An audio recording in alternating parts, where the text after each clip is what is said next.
का संगठन प्लस वहाँ के कैंडिडेट का आकलन करेंगे, तब हम लोग उस पर।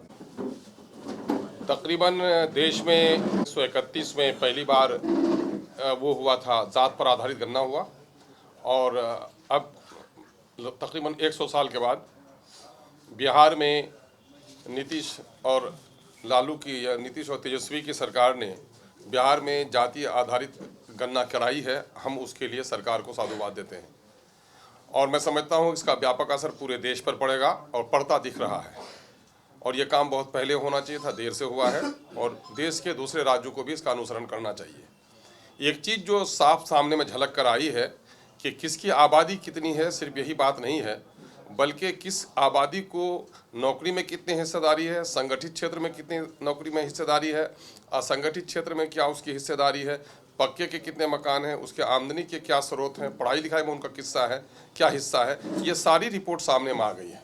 ये रिपोर्ट दर्शाती है कि बिहार में जो जनरल कोटि के उच्च जाति के लोग हैं, उनकी पढ़ाई लिखाई में भी अच्छी हिस्सेदारी है, उनकी आर्थिक स्थिति अच्छी है, उनकी राजनीतिक हिस्सेदारी अच्छी है और उसका व्यापक असर सरकारी नौकरियों में पड़ा है। इस वक्त देश में राज्य में 20,49,370 सरकारी नौकरियां हैं।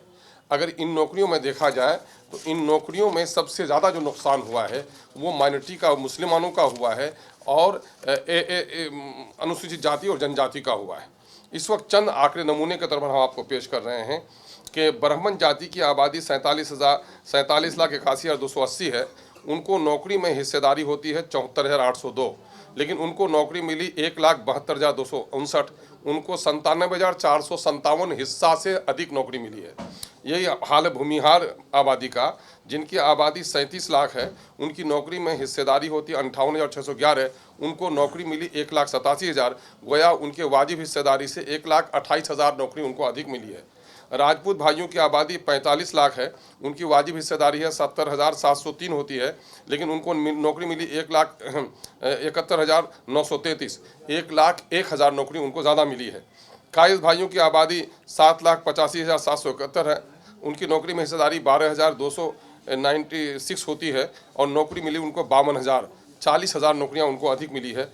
यादव भाइयों की आबादी 1,86,00,000 है। उनकी नौकरी में हिस्सेदारी 2,92,000 होती है और 2,90,000 उनको नौकरी मिलती है, गोया उनकी आबादी के बराबर मिलती है।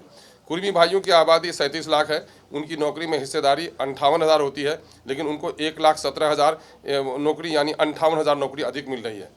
वहीं कुर्मी भाइयों की आबादी 37 लाख है। उनकी हिस्सेदारी 58,000 होती है। कुशवाहा भाई की आबादी 55 लाख है। उनकी नौकरी में हिस्सेदारी 86,000 होती है। 1,12,000 मिली, गोया 25,828 नौकरी ज़्यादा मिली। कुर्मी भाइयों की आबादी 37 लाख है। नौकरियों में हिस्सेदारी उनकी 58,816 है, लेकिन उनको 1,17,171, 58,355 नौकरियां अधिक मिली। वहीं पर मुसलमानों की आबादी 2,31,00,000 है। उनकी नौकरियों में हिस्सेदारी 3,68,886 होती है, लेकिन उनको मात्र 1,73,154 नौकरी मिली और उनके नौकरी में तकरीबन 1,95,000 नौकरी उनकी छीन गई। 1,95,000 नौकरी से उनको वंचित रखा गया। वहीं SC की आबादी 2,56,00,000 है। उनकी नौकरी में हिस्सेदारी 4 लाख होती है, लेकिन उनको 2,91,000 नौकरी मिली। बावजूद रिजर्वेशन के उनके 1,11,000 की नौकरी छीन गई है। सवाल यह पैदा होता है कि नौकरियों की जो उम्र होती है वो 30-32 साल की होती है और ये 33 साल की सरकार है। सामाजिक न्याय की सरकार लालू जी की और नीतीश जी की इंसाफ के साथ तरक्की की सरकार। इस सरकार में शामिल है कांग्रेस भी, इस सरकार में राजद भी, इस सरकार में जदयू भी और भाजपा भी। इस सब ने मिलकर अगर किसी को सबसे ज़्यादा नुकसान पहुंचाया है तो वो मुस्लिम माइनॉरिटी को नुकसान पहुंचाया है, जिनकी आबादी से उनको आधी से भी, जिनके वाजिब हिस्सेदारी से उनको आधी से भी कम नौकरी दी गई है और 1,95,000 नौकरी उनकी छीन ली इन लोगों ने। हुआ यह है कि मंडल कमीशन के बाद जो 27% रिजर्वेशन होता है उसमें मुसलमानों का एक्चुअल शेयर, जो मुस्लिम OBC हैं, उनका शेयर 6% से अधिक होता है, लेकिन 2% से ज़्यादा उनको नौकरी नहीं दी गई। और आज भी जबकि बिहार में आबादी बढ़ी है और आबादी का दायरा बढ़ा है, तो अब हमारा मुतालबा ये है कि बिहार सरकार इस जो बढ़ी हुई आबादी का बढ़ा हुआ रिजर्वेशन का आंकड़ा बनाया है उसमें साउथ के स्टेट केरल, कर्नाटक और तमिलनाडु की तरह मुसलमानों का OBC का रिजर्वेशन अलग से हिस्सा तय करे। मामला यही नहीं है, बल्कि इस वक्त बिहार में जो 18% मुस्लिम आबादी है उसके कम से कम 43 MLA होने चाहिए, जो 18-20 से ज़्यादा नहीं पहुंच पाते। और ये वो लोग हैं जो लोग पार्टी के टिकट के खातिर जाकर पार्टी की चाकरी करते हैं। अगर ये लोग बात करते जनता की, जिनके दरमियान में से चुन के आए हुए होते, तो आज मुसलमानों की दुर्गति नहीं होती। इसलिए MIM इस बात का तकाजा करती है कि बिहार सरकार अगर न्याय के साथ विकास का दावा करते हैं नीतीश कुमार की सरकार, तो 1,95,000 नौकरी जो मुसलमानों की छीन गई है, 1,10,000 नौकरी जो अनुसूचित जाति की छीन ली गई है, उन नौकरियों को देने की व्यवस्था करे और आइंदा इनकी आबादी के मुताबिक इनको नौकरी मिले, उसके लिए प्रावधान करे रिजर्वेशन विद इन रिजर्वेशन का। और यही नहीं, बल्कि जहाँ पर ये लोग नॉमिनेट करते हैं, चाहे निगम में हो चाहे समितियों में हो, वहाँ भी मुसलमानों की हालत अच्छी नहीं है। इसके लिए मैं उन जातियों को, जिन जातियों ने अपनी आबादी से अधिक नौकरी प्राप्त की है, मैं उनको साधुवाद देता हूँ कि उनकी बस्तियों में राजनीतिक चेतना आई और उन्होंने अपनी वाजिब हिस्सेदारी ली। लेकिन मुसलमानों की जो सबसे पिछड़ापन है, उसकी बड़ा कारण यह है कि मुसलमानों में राजनीतिक चेतना की कमी है और जो मुसलमानों के जो लीडर हैं वो कभी अपने जनता के इन मुद्दों पर बात नहीं करते। अभी हाल ही के दिनों में जो बिहार स्टेट में टीचरों की बहाली हुई है, आप देखेंगे कि 12,000 उर्दू के शिक्षक पिछले दिनों से बहाल हैं, उनको बहाल नहीं किया जा रहा है। जिनकी 1,95,000 नौकरी छीनी गई है, उनको भी नौकरी देने में प्रशासन के लोगों के पेट में ऐंठन हो रही है। और यही नहीं, बल्कि अभी BPSC के द्वारा दूसरे चरण का जो इम्तिहान हुआ है, माइनॉरिटी के लड़कों को कंफ्यूज करने के लिए उर्दू का क्वेश्चन नहीं दिया गया। एक षड्यंत्र है कि माइनॉरिटी के लोगों को किस तरह नौकरी से वंचित रखा जाए। इसलिए आज हम प्रेस कॉन्फ्रेंस के माध्यम से बिहार सरकार से गुजारिश करते हैं कि आपने एक अच्छा काम किया है, और मैं किसी अखबारी रिपोर्ट पर, किसी NGO की रिपोर्ट पर नहीं, बल्कि बिहार सरकार का जो खुद ही अपना जिसको हाउस में ले किया है माननीय मुख्यमंत्री जी ने, बिहार में जाति आधारित जो गणना है, ये रिपोर्ट है। इस रिपोर्ट के सारे आंकड़ों को मैंने समाहित किया है इसमें, कि इसके आधार पर अगर नीतीश की सरकार जी की सरकार वाकईतन न्याय के साथ विकास करने वाली है, अगर लालू जी वाकईतन समाजी इंसाफ के की बात करते हैं, वाकईतन अगर कांग्रेस चाहती है कि अक़लियतों को हिस्सा मिले जिसका वो दम भरते हैं, तो हमारी जो 1,95,000 नौकरी चली गई उसका हमको दिलाने का व्यवस्था किया जाए। यही मामला आदमी के आर्थिक सामाजिक स्थिति का आकलन में कई चीज़ें आती हैं। उनको पक्के का मकान है, पक्के मकान में भी अगर देखेंगे मुसलमानों में शेख आबादी फॉरवर्ड में गिनती होती है उनकी, लेकिन उनकी भी 31% से ज़्यादा 2 कमरे के पक्के मकान नहीं है। वहीं जादे भाइयों का 41% का है, कोयरी कुर्मी भाइयों का 50% का है, लगभग 70% हमारे कायस्थ भाइयों का है। तो जहाँ देखेंगे कि सामाजिक स्थिति से, आर्थिक स्थिति में भी हम कमज़ोर हैं। 50,000 से ज़्यादा आमदनी वाले में भी हमारी स्थिति अत्यंत दयनीय है। पलायन मजदूर करने वाले सबसे ज़्यादा हमारे यहाँ हैं। इसलिए हमारे साथ सबसे ज़्यादा नाइंसाफ़ी हुई है।